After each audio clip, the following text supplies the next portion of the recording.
I've got some burning questions to ask you. Okay, fantastic. Now, firstly, obviously Australian audiences know and love you from your grotesque characters in Little Britain and Come Fly With Me. And I really want to ask straight off the bat about the role of humour. I mean, you really pushed the envelope with humour for kids. And I want to know what the association between your own comedy and when it comes to writing for children, how far can you push the envelope? Where is the line of taste? Is there a line of taste? If there is one, I broke straight through it. Well, actually, when we were doing Little Britain, and we toured Little Britain live in Australia in 2007, and both here and in the UK, I saw that there were lots of kids coming to the shows.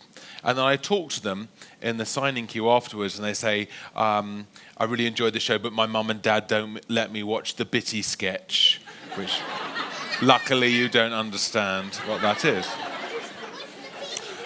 What's the Bitty sketch? We'll explain later. And I thought it'd be great to do something with the same sort of sense of humour as Little Britain, but something really aimed at kids. And then I had this idea for a story called The Boy in the Dress. I thought, what would happen if a boy went to school dressed as a girl? And that was the starting point. And it was a bit autobiographical because when I was younger, my sister, older sister, used to dress me up in a bridesmaid's dress and a fur hat and sandals and give me a handbag, and she used to parade me up and down the street where we lived. I mean, the last time I did it was probably 3 or 4 years ago. And yeah, there'll be jokes. No, it was when I was little, so it was a sort of slightly autobiographical story, had a connection to Little Britain in that I was kind of known in Little Britain for dressing as a woman. Right. You've got to have a hobby, yeah, boys and girls. You parlayed it into books. So why children's books? What were your literary influences? What led you to want to write for children? Well, I love children's books. I think children's books are much more imaginative than books for grown-ups. They take you to magical worlds, the best ones. Probably people here have read or know of Lion, the Witch in the Wardrobe. As you know, that one, which is a book I read when I was a kid, I loved. Harry Potter, of course. Heard of that. And I always think, for even as an adult, children's books feel like a guilty pleasure because there is something very special and magical about them. And I love books with illustrations in them too. And I was very lucky because in the first couple of books I did, The Boy in the Dress and Mr. Stink, I got to collaborate with Quentin Blake, Sir Quentin Blake, who did all of Roald Dahl's books. Absolutely. And I'm burning to know what it was like, what the collaboration was like with him. Because I grew up seeing Quentin Blake illustrations. It just speaks to me immediately of people like Roald Dahl, Ogden Nash, the great poet for kids, and what is he like? Well, it's incredible because I was just excited to meet him, let alone him actually illustrate one of my books. He's a very sweet man. He's quite old now, but he's got lots of energy, especially with his work. And the great thing was, even though I was already known before I wrote the book, he only agreed to illustrate the book once he'd read it. He wanted to know that it was a book that he liked before he said yes. So it wasn't on the strength of my name. But the great thing was, it gave me a real leg up, I think, because it meant that people took the book seriously and didn't see it as just a sort of celebrity cash-in book, because some celebrities have given books a bad name. Yeah. Mentioning no names. Madonna! A famous person puts their name to a book, it's not very good, but it sort of sells anyway because they're well known. Yeah, and Quentin's such a sort of stamp of approval. It just makes everything look iconic almost immediately. Yeah, so I was very lucky. It's fantastic. Now, I think we're going to get you to read part of one of your Awful books, Auntie. Awful Auntie. You want to hear a bit of Awful Auntie? This is the new book, Awful Auntie. Yeah, thank you. One person applauding. And at no extra cost, I'm going to read to you today. Now, has anyone already read this story? Oh, brilliant. What's it about? I haven't read it. No, I did write it. This is a part in the story where I explain how Aunt Alberta, who is this evil character here, happens to have this pet owl, okay? So how did Aunt Alberta come to have a great Bavarian mountain owl as a pet? Well, in 1914, Europe was thrust into war.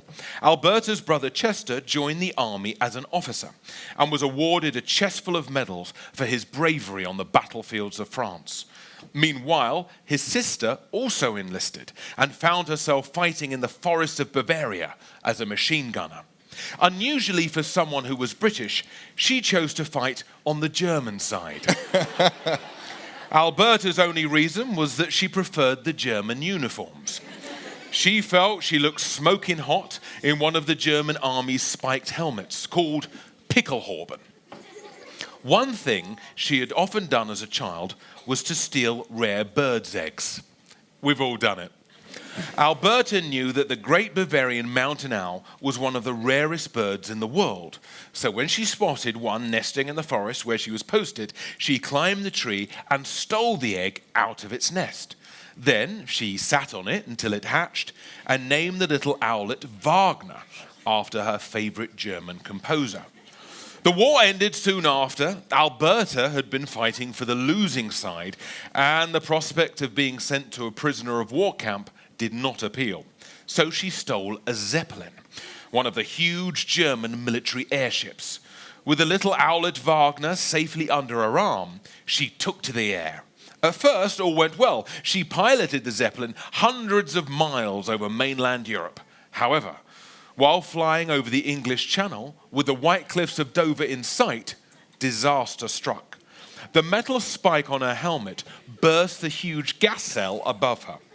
Instantly, the Zeppelin started violently spurting out hot air. The airship was really nothing more than a giant balloon after all. It farted its way across the sky before crash landing into the sea with a plop. Alberta just managed to swim ashore, the owlet perched precariously on her head.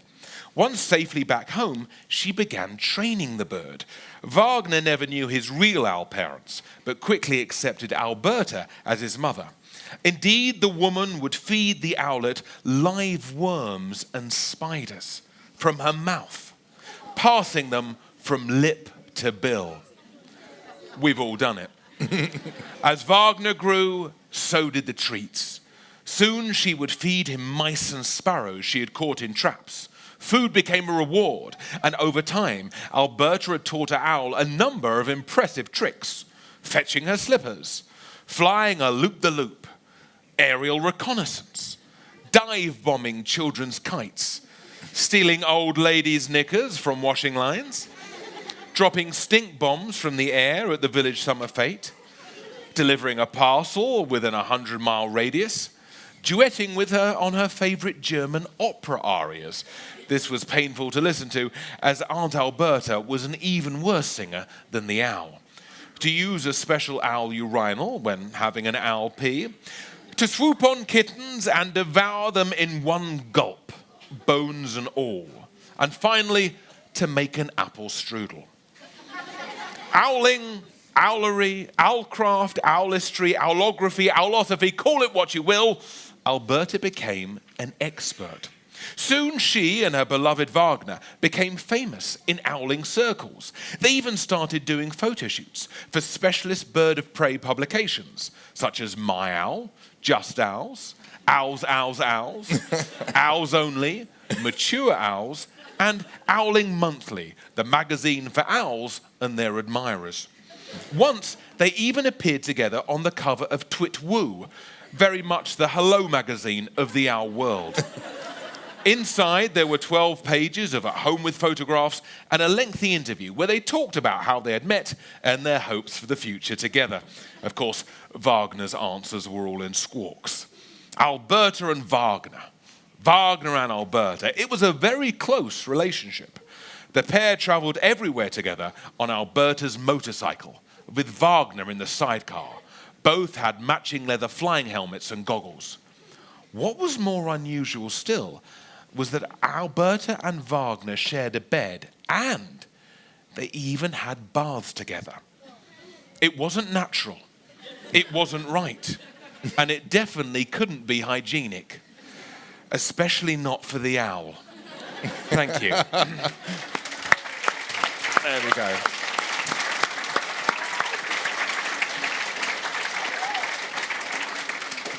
It's so great to hear you read your own writing. What I love about your books is when I read them to my children, they feel like they're made to be read out loud. They feel so theatrical. I do like act them out when I'm writing the characters, because I suppose I'm an actor too.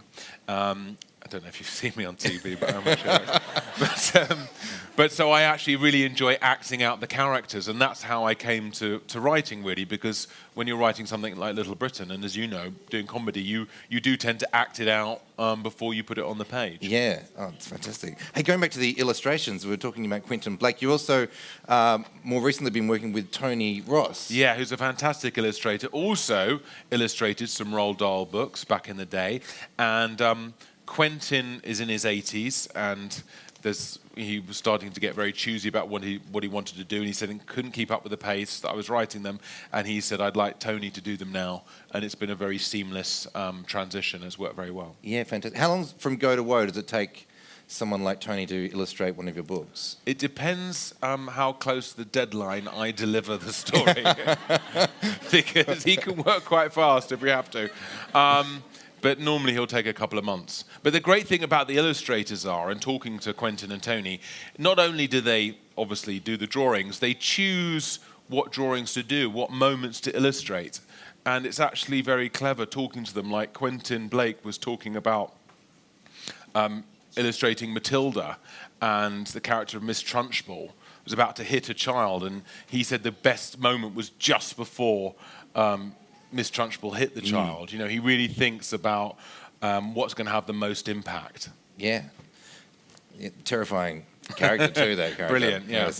So now 3 of your books have been made into films, and I understand that ABC 3 is going to be screening 2 of them coming up soon. They're screening Mr. Stink and Gangster Granny next weekend. Yes. Put that in your diaries. Yes. May 23rd and May 24th are going to be on TV. So I think we've got some clips for people to see. Would you like to see a little sneak preview of the 3 films? All right. People there, you have to look at these 2 screens.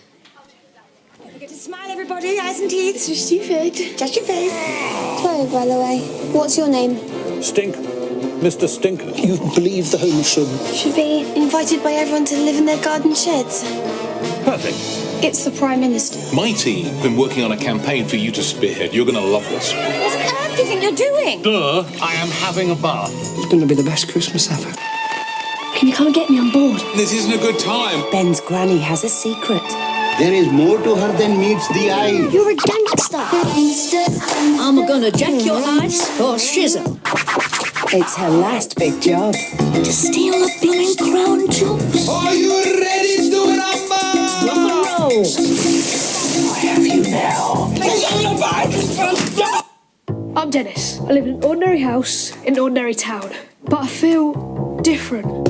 I don't think there should be any rules. But who ever heard of a boy in a dress? Yay! Who is your new friend? Bonjour. Bonjour. Dennis. I will not have that cross-dressing miscreant in my school. I do hope you're not being too hard on him. Expelled for wearing a dress. And a wig.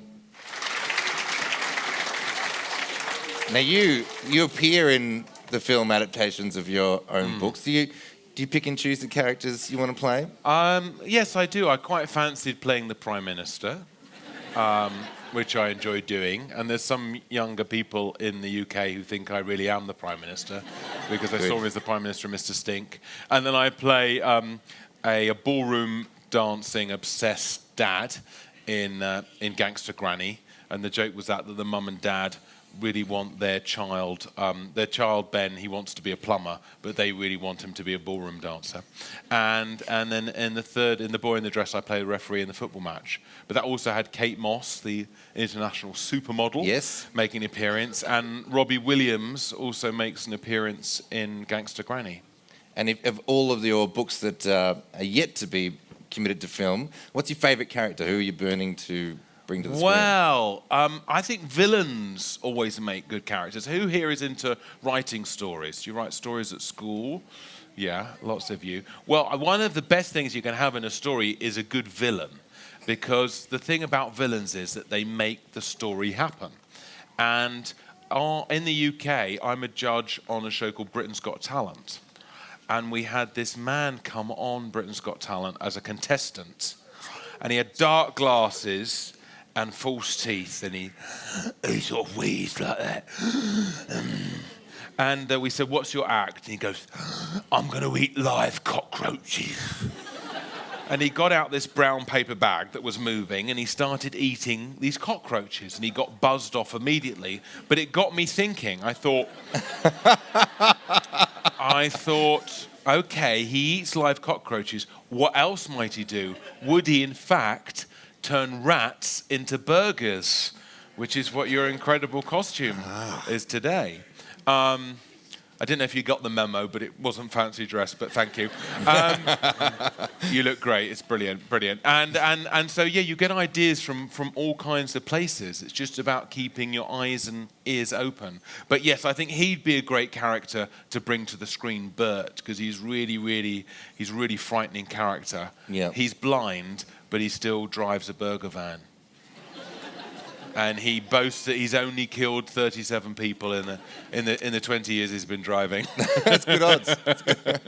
And in other than film, we've seen the massive success of things like Dennis Kelly and Tim Minchin's adaptation of Matilda for the West End. Have you ever thought about adapting any of your books into big, successful musicals? Yeah, I'd like that. That would be great. I mean, Matilda, Tim Minchin is an absolute genius, and it's a brilliant piece. Obviously, the Roald Dahl books have entered into classic territory, haven't they now? In fact, all of them have become classics, really. And so I'm not sure my books are anywhere near there yet, but it would be nice one day to think that you might be able to make a musical out of one. There've been touring productions of Mr. Stink, and there's going to be a production of Gangster Granny on stage. And there's actually going to be a production of Mr. Stink next year in Australia. Oh, fantastic. So A theatrical one, yes. Right. And speaking of Gangster Granny, which is also a huge hit, we would love to hear another reading from Gangster Granny, if you don't mind. I would love to. Excellent. Here we are. Now, this is a part in the story where Ben has discovered that his granny has got all these priceless jewels in a biscuit tin that she keeps in her kitchen. Now, they've taken out all the jewels and they've laid them on the carpet of Granny's living room. And just at that moment, they notice that someone is looking in through the window. Ben's eyes darted towards the window. For a brief moment, he saw a dark figure wearing a strange hat peer through the dirty glass, then quickly disappear out of view. There was a man peering in at the window, said Ben breathlessly. Oh, no, said Granny. I told you not to look. Shall I go out and see who it was, said Ben, trying to hide the fact that he was more than a little frightened. Really, he wanted Granny to go out and see who it was. Oh, I bet it was my nosy neighbour, Mr. Parker. He's a retired major, and now he runs the local neighbourhood watch. What's neighbourhood watch? Oh, it's a group of local people who keep an eye out for burglars. But Mr. Parker just uses it as an excuse to spy on everyone, the nosy old git. I often come back from the supermarket with me bag of cabbages and see he's hiding behind his net curtains, spying on me with a pair of binoculars. Is he suspicious about you? Oh, he's suspicious about everyone. We have to keep an eye out for him, young lad. The man is a menace. Ben went over to the window and peered out. He couldn't see anyone. Bring! Ben's heart nearly missed a beat. It was only the doorbell, but if they let Mr. Parker inside, he would see all the evidence he would need to send Ben and his granny straight to prison. Don't answer it, said Ben, as he ran to the middle of the room and started stuffing all the jewels back in the tin as quickly as he could. What do you mean, don't answer it? He knows that I'm at home. He just saw us through the window. You answer the door and I will hide the jewels. Me? Yes, you. Hurry. Bring. This ring was more insistent. Mr. Parker had left his finger on the buzzer for even longer. Ben took a deep breath and walked calmly through the hall to the front door. He opened it. Outside stood a man in a rather silly hat. Yes, said Ben in a squeaky high voice. Can I help you? Mr. Parker put his foot inside the bungalow so the front door couldn't be closed on him. Who are you? He barked nasally. He had a very big nose, which made him seem even nosier than he was, and he already seemed extremely nosy. Because he had a big nose, he also had a very nasal voice, which made everything he said, however serious, seem a little bit absurd. But his eyes shone red like a demon. I'm Granny's friend, spluttered Ben. Why did I say that? He thought. In truth, he was in a terrible panic, and his tongue was running away with him. Friend, snarled Mr. Parker, pushing open the front door. He was stronger than Ben and soon forced his way inside. I mean, grandson, Mr. Parker, sir, said Ben, retreating back towards the living room. Why are you lying to me, he said, taking several paces forward as Ben took several paces back. It was as if they were dancing the tango. I'm not lying, cried Ben. They reached the living room door. You can't go in there, yelled Ben, thinking of the jewels still scattered all over the carpet. Why not? Because Granny is doing her naked yoga. Ben needed a dramatic excuse to stop Mr. Parker barging through the door and seeing the jewels. He was pretty sure he had hit the jackpot as Mr. Parker paused and furrowed his brow.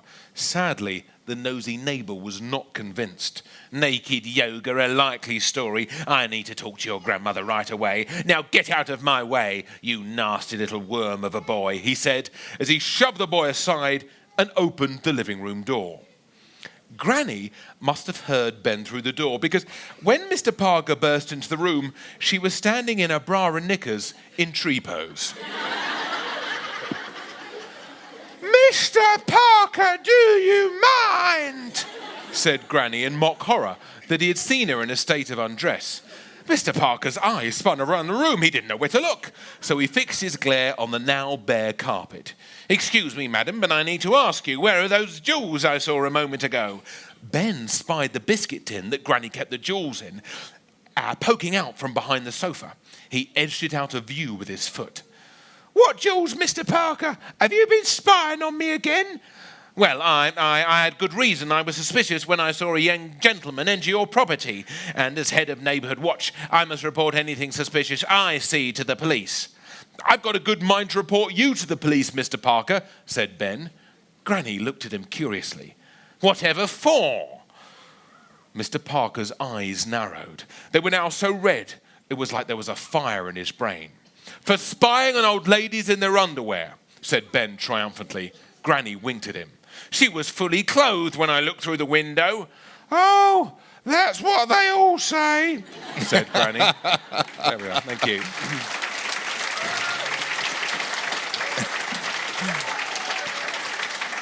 Thank you.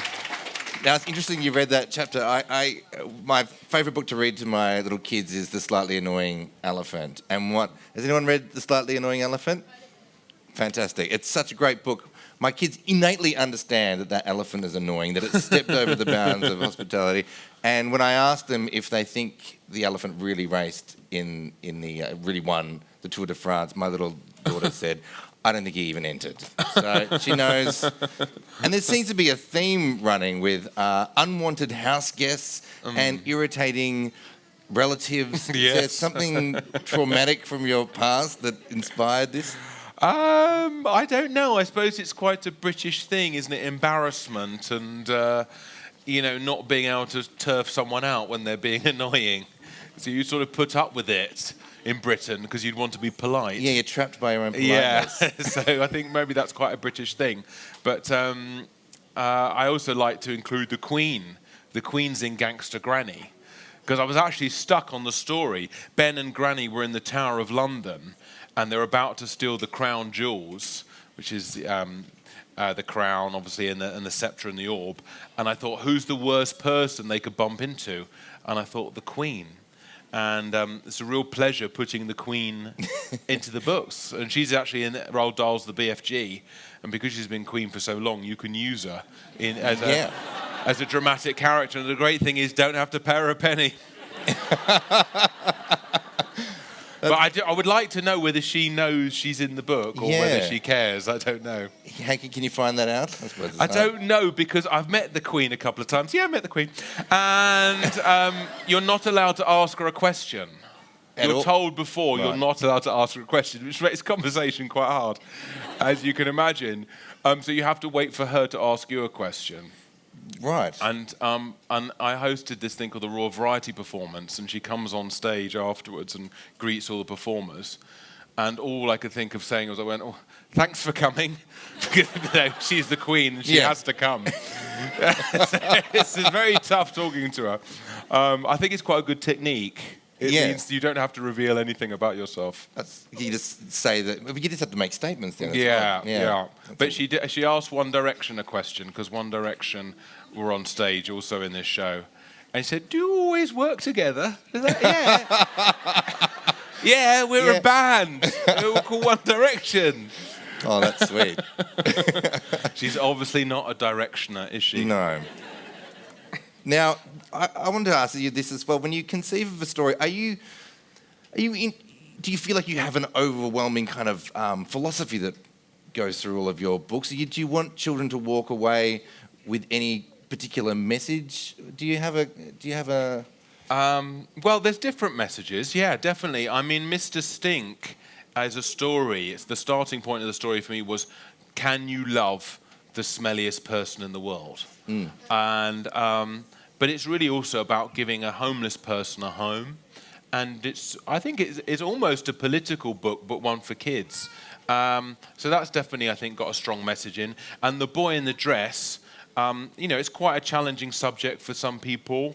The idea of a boy dressing as a girl, and so I wanted to write a book about what it is to feel different, because I think most people feel different in some way. Yep. And I've had a really amazing response from that book. People saying it really helped them understand themselves, and I like the idea of putting an idea like that into the mainstream.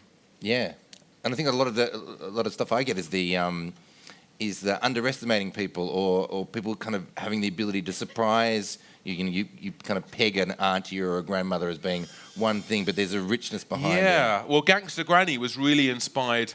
I used to spend sort of Friday nights with my granny, and I always thought, she was old, and I always thought she was a bit boring. I thought she'd probably never had an interesting life. But really, I just never asked her about it. And she'd had a fascinating life. She'd lived in London during World War II, and at that time there were bombs falling on London, and she'd have to hide in the underground to avoid the bombs. And she had loads of amazing stories. And it made me realize that she had this secret life that really, until I asked her about it, I had no idea. And that was really the starting point for Gangster Granny, and Gangster Granny turns out to be a jewel thief. So, obviously I change it to make it into a story, but definitely the starting point is often real things from life. Yeah, and you have a new novel coming out. Are you I was writing it today. And it's about a little boy who helps his granddad escape from an old people's home. A maximum security twilight home, which is what Dame Edna called it, where she put her husband Norm. One of my favourite comedians. So I'm writing it at the moment. I was writing it today before I got here. Oh, that's exciting. It's coming along. No, I'm not close to finishing it. I need to get on with it. Right. And stop putting it off and doing 100 other things, as you probably know, having written. It's so tempting to do 100 other things, isn't it? Yeah, and do you start with the idea? That's the idea, a boy breaking his grandpa out of a home, and then you've got to furiously finding an ending, or do you kind of know I know the ending. Well, I know what I think I want the ending to be, and I've mapped it out. And at the moment, you just go back to the beginning and start. But I have to make myself do it. It's a bit like doing homework. Has anyone got homework? Who enjoys doing homework? You enjoy doing it. Wow. Well, you're very well brought up children, that's all I'll say. But so what I do is I say, right, I've got to finish this chapter and then I'll have a biscuit.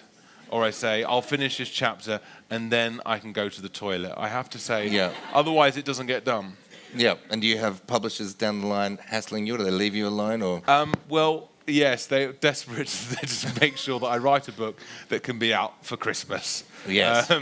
It's important. But, I love doing them. But, yeah, it's the kind of thing you can put off, especially if you have a busy life.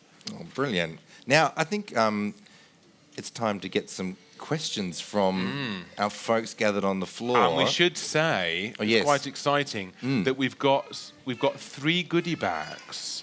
And so if there's a particularly interesting, exciting question that I've never been asked before, you get a goodie bag. And no but one there's should only panic. 3. Yeah. There's the special goodie bags, but everyone will get a goodie bag at the signing afterwards. But these ones have got a few extra bits and pieces in. So let's not have a riot if you don't get a goodie bag. That's what I'm saying, okay? That's the subtext there. Yeah. But if it's a particularly great question, I will award a goodie bag. Okay, you pick people. I'll pick people. What about this homework lover down the front? What made me want to become an author? Well, I just had this story in my head, which was about a boy going to school dressed as a girl, and I kept on thinking about it all the time. How would his friends react? How would his parents react? What would happen in the school? Would he be expelled? You know, what's the story about? And I kept on thinking about it. In the end, I really had to write it down to kind of get it out of my system. But it's a good question, right? Okay, how about you there? Yep, you. Can I do an impression? It's going to make everyone's What life. did he say? Computer says no. There we are. But that's an example of something coming from life, because I actually went to the bank to get a loan. And this was a while ago before the books took off. Anyway, and I got led to a little room, and there was a lady with a computer, and I said, "Can I borrow £5,000? And she went, "Put your details into the computer." And I said, "Okay, your name?" "Yes." "Okay, £5,000. And then she said, "Okay, let's just wait to see what the computer says." I thought, why can't you tell me? And then she went, "Oh, computer says yes." And then, and you know, I was very clever because I changed the yes to a no. Yeah. That's comedy. There's another question. What about you there? Yes, with the flower on. My favourite book that I've written, I'd say it's probably Harry Potter and the Philosopher's Stone. Yeah, that was a good one. That series. I let this lady, J.K. Rowling, take the credit. But yeah, I know, seriously now, my favourite may well be Mr. Stink, because the first book, The Boy in the Dress, everyone thought, well, that's a bit autobiographical, that's a story about you. Whereas Mr. Stink felt like purely something from my imagination. Fantastic. Okay. Who else? In the middle there with the headband next to the rat burger.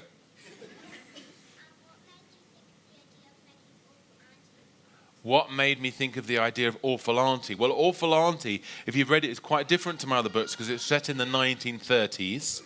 It's all set in a country house. There's a small number of characters, and I wanted to do something quite different. But a grown-up film that you won't have seen, because it's incredibly scary, is one of my favourites called The Shining, that mums and dads have probably seen. And that's about, in that story, they're stuck in this, on top of a mountain, and there's really bad weather, and it's snowing, and they can't... Yeah. It's kind of a book signing. They can't go out, and... That's the signing. And anyway, it's one of my favourite films, and I thought I was kind of partly inspired by that. So if you are writing stories, I'd say don't be afraid to be inspired by something you like, but obviously you should change it so you don't get sued. Right. Yes. Next question from the girl with the years.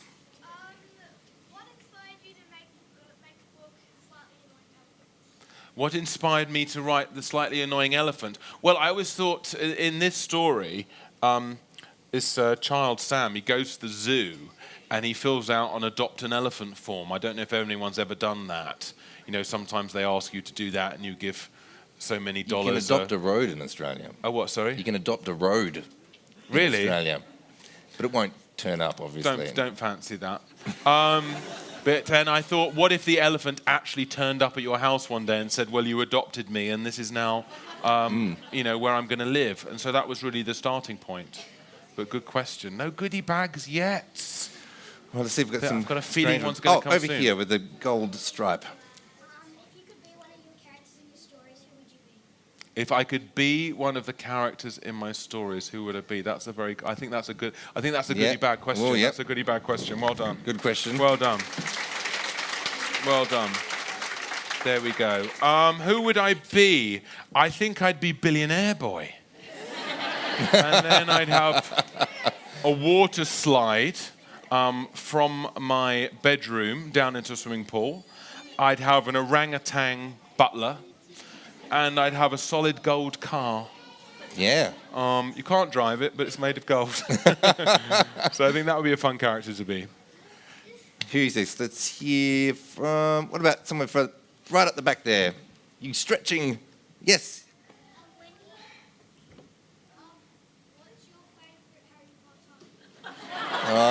What's my favourite Harry Potter? That's hard to say. To be honest, I don't really understand what's going on in them. Because I saw the first film. I read the first book, which I really enjoyed, and I saw a couple of the films. And then my wife was really into them, and so I missed out a couple, and I saw some at the end. I didn't have a clue what was going on. I'd say probably the last one. That's very dramatic, isn't it? Harry Potter and the Deathly Hallows. There we are. That's a good answer.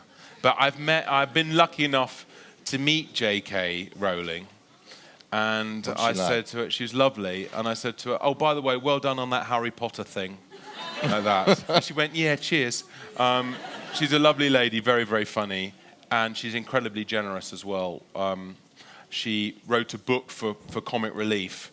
It's The Rules of Quidditch, and it raised £20 million for the charity. So Holy smoke. She's a great lady. Wow. What about you down the front with the excellent hair? Why in Awful Auntie isn't there Raj?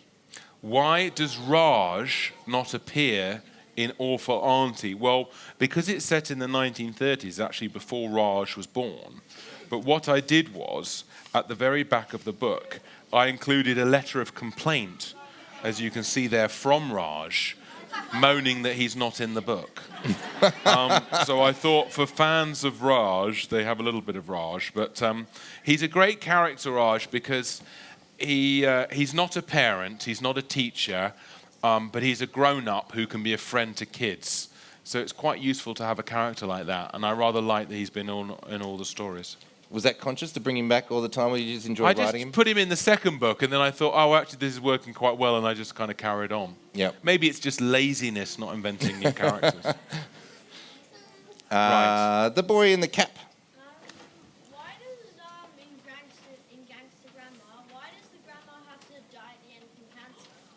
Why does the granny have to die? Spoiler alert. In Gangster Granny, yeah. Well, I actually get asked this a lot, and the thing is, because the story is about Granny wants to do something extraordinary in her life before she dies. So that's why they end up in the Tower of London trying to steal the crown jewels. But also, although I don't want to put a downer on today's event, but very sadly, we do often lose people that we love in life, don't we? And maybe some of you here, even though you're very young people, maybe you've experienced it in some way. And so it's part of life, so I wanted to reflect it. But yeah, it was a tricky one. I definitely thought about it, but I thought it would help. Maybe it would help some children who've been through that themselves. That's the hope. Now we've got a girl there with the hair and the spockly top. I think your next book should be Moody Mums. Should be Moody Mums. Wow. Okay. Your mum's going to be thrilled with that one. That's more of a statement than a question. But I think it deserves a goodie bag. Here we go. Yeah. Do you have a moody mum? Yes. Really? Oh. Is she here today? Where is she? Okay. Let's find out more about her. What does she do? What does she do? How do these moods express themselves? Makes me do my homework. She makes you do your homework. Oh, that must be awful for you. There we go. Moody mums or moody mum, yeah. I thought you said, yeah, moody mum. That's a good idea. Yeah, moody mum. You're going to be walking home. The person at the back with the animals. Did you actually have an awful auntie? Did I have an awful auntie in real life? I'll have to say no, because this is being filmed and will end up on the internet. No, I don't. I mean, this auntie is very, very evil. And she really is trying to kill her niece so she can inherit this country house. And fortunately, nothing like that ever happened to me. So it really came out of my imagination. But it's good fun dreaming up really, really evil characters. Really despicable ones. And my hero, Roald Dahl, has brilliant evil characters. I don't know if anyone's read The Witches. Yeah. But truly, truly chilling. It's terrifying. And so it's really fun creating a really bad villain. Yes, who else? This little dude in the front. Where did you get all the ideas from? Where do I get all the ideas from? Well, some of them are from life. You meet people who inspire ideas. Sometimes you do a book event and someone suggests you write a book called Moody Mums. And then you meet the moody mum and you go, yeah, actually, you've got a point. And sometimes it purely comes to your imagination. Because lots of people say to me, well, how can I write a story? And I say, well, everyone can dream, right? Everyone has dreams that they remember. You wake up in the morning and you have had this crazy dream. Well, I think that's just the same as writing a story. You've got to find that place in your head where you can almost play a film in your head, which you do when you dream. And I often think when I'm writing stories, it's like I'm trying to remember a film I've not seen yet. Yeah. That's how I think about it. I think, what happens next? What happens next? And it's really, really enjoyable going into that place in your imagination. So we've got a couple more. A couple more. We've got Time for an couple emotional more. question asking down here. What would you like to ask? Can you write about the Grand High Witch? Can I write about the witch? The Grand High Witch? Really, in The Witches? Well, I mean, you can only aspire to hopefully one day, touch the hem of Roald Dahl's coat, can't you? Because I mean, he's a genius, and unlike a lot of other children's authors who are famous for series of books, whether it's Harry Potter or Narnia or Lord of the Rings, he wrote a different book every time, which I think is why he only wrote one sequel, which is The Great Glass Elevator. Everything else was an original story, and I think that's why he'll be around forever, because there are so many different stories to enjoy. Shall we take one more question? One last more. question. So this has got to be a really good one, because this is a goodie bag. Yes, you down there with the grey.